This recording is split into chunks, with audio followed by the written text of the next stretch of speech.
relação ao diagnóstico, nós devemos entender em relação tanto aos processos biológicos que acontecem no processo de enxertia, mas as características principalmente do leito receptor para poder indicar bem esse enxerto e fazer da forma adequada. Então, em relação ao diagnóstico, dividindo esses tópicos, a gente vai falar um pouquinho deles. O tipo de defeito, né? Como que é esse defeito ósseo que a gente vai reabilitar com o enxerto ósseo? Ele pode ser horizontal, um defeito vertical ou um defeito combinado, né? Baseado nesse artigo que foi publicado em 2002. Então, o que ele mostra nesse artigo, né? Então, um defeito horizontal é um defeito popularmente conhecido como defeito em espessura, em que ao redor do ósseo ele tem uma quantidade óssea em altura adequada, mas ele não tem uma quantidade óssea normalmente em espessura.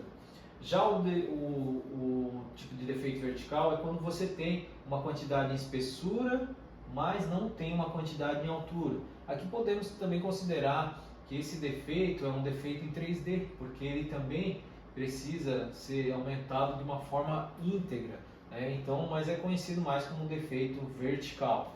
Aqui nesse caso, no leito receptor, nós temos uma parte do leito receptor faltando também uma área de espessura, uma parte horizontal. Então aqui a gente tem um defeito combinado, que é um defeito que necessita de um aumento ósseo horizontal ou de espessura e também necessita de um aumento em altura, um aumento vertical, para que a gente recupere todo esse aspecto ósseo.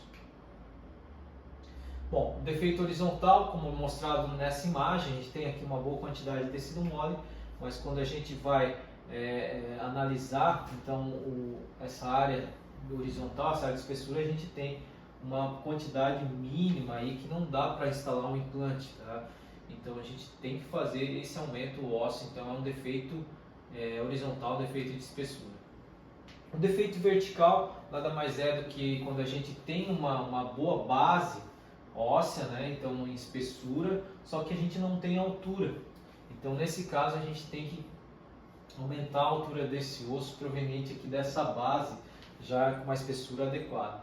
E o defeito combinado é quando a gente tem uma espessura na base também, defeito vertical, mas também uma espessura fina na base. Então a gente tem que aumentar aqui na região da base um pouco dessa espessura. Então a gente tem um defeito combinado que vai aumentar tanto em altura, que é o defeito vertical, e também vai aumentar em espessura, para que a gente possa ter uma recuperação, nesse caso uma recuperação em 3D. Então é um caso mais desafiador que os outros casos, tá? Aqui mostrando então o defeito vertical, né, e também o defeito horizontal.